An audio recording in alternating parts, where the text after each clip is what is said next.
मुंढवा जमीन घोटाळा प्रकरणातील मुख्य आरोपी शीतल तेजवानीला अटक करण्यात आलेली आहे। यानंतर आता पोलिसांनी तिची रिमांड घेतलेली आहे। तिला सध्या पोलीस हे घेऊन जात आहेत।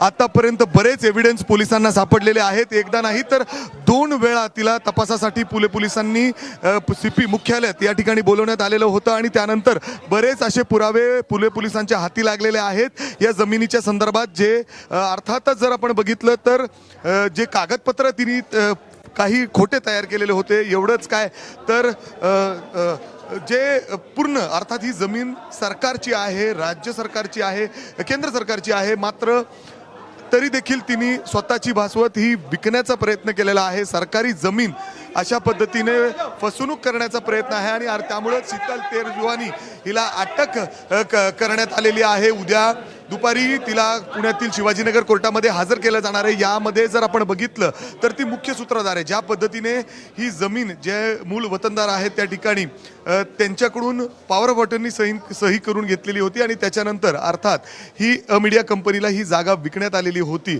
अर्थात आता जर आपण बघितलं तर पोलीस पुढच्या तपासामध्ये जे दिग्विजय पाटील आहेत त्यांना देखील या ठिकाणी तपासासाठी बोलू शकतात।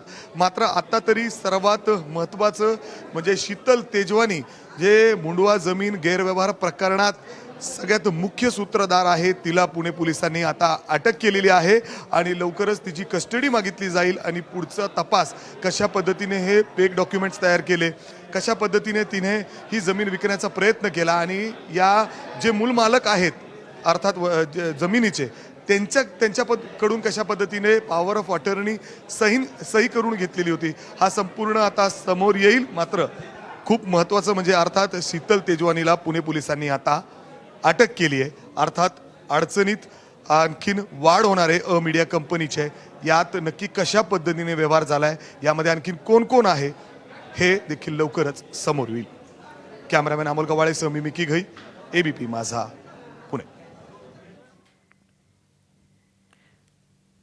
तेव्हा पाच पॉवर जमीन प्रकरणातील शीतल तेजवानीवर कारवाई करत तिला अटक करण्यात आलेली आहे। तिला आता उद्या कोर्टामध्ये हजर केलं जाऊन कस्टडीची मागणी केली जाणार आहे।